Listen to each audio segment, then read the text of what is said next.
விவசாய நாடு. நம் முன்னோர்கள் சிறுதானியங்களை முக்கிய உணவாக உட்கொண்டனர். ஆனால் இன்று வெளிநாட்டு உணவுகள், ஃபாஸ்ட் ஃபுட் போன்றவற்றின் தாக்கத்தால் சிறுதானியங்கள் மறைந்து வருகின்றன.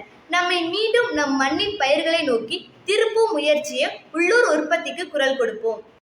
சிறுதானியங்களின் நன்மைகள்: மலச்சிக்கல் சரியாகும், செரிமானம் தூண்டப்படுகிறது, நோய் எதிர்ப்பு திறன் மேம்படுகிறது, மூளை திறன் வளர்கிறது, இதய நலம் மேம்படுகிறது, கல்லீரல் நலம் பாதுகாக்கப்படுகிறது, சீரான உடல் எடை பராமரிக்கிறது, இரத்த சோகை நீங்குகிறது, தசைகள் பலம் பெறுகின்றன, நரம்புகள் வலுவடைகின்றன, உடலில் சர்க்கரை அளவு சீராகிறது, அதிக கொழுப்பு சரியாகிறது, மூட்டு வலி குணமாகிறது, மாதவிடாய் கோளாறுகள் நீங்குகின்றன. சிறுதானியங்களை எளிதாக அனைவரும் சாகுபடி செய்யலாம்.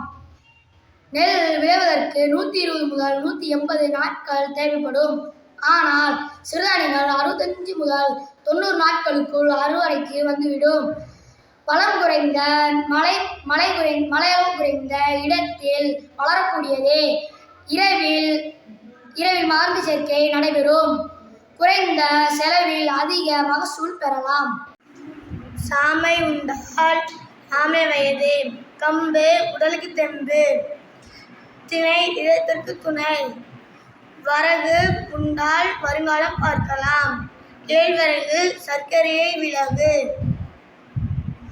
குதிரை பலம் பெற குதிரைவாலி, சோம்பல் நீக்கும் சோளம், பனிவரகு புற்றுநோயை விலகு. சிறுதானியங்கள் நம் மண்ணின் பெருமை. அவற்றை உண்ணுவது நம் உடலையும் நம் நாட்டையும் காப்பதற்கு சமம்.